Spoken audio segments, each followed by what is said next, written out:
Welcome to McPlum, simple solutions served daily. You start by opening the PSD and locating the smart object in the Layers panel. Once you see the small page icon on the thumbnail, right-click the layer to reveal options.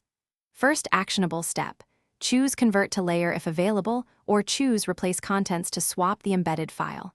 Make sure to duplicate the layer, Ctrl+J, before destructive changes.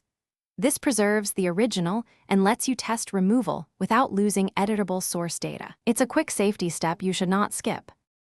Once done converting or extracting, you'll either rasterize the smart object or open its embedded document. If you need pixel-level edits, Convert to Layer gives immediate raster access. Remember, this flattens the object. Alternatively, double-clicking opens the embedded file so you can edit and save changes that update the parent PSD. If your goal is removal, choose Replace Contents and select a blank image or transparent PNG to effectively remove visible content while retaining layer structure.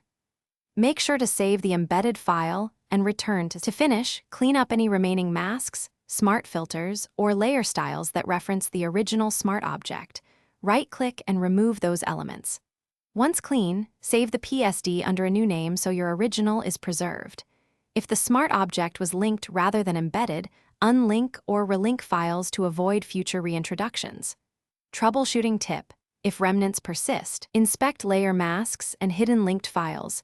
Make sure no hidden clipping group or opacity settings are preserving pixels. Repeat duplication and test on the copy before finalizing.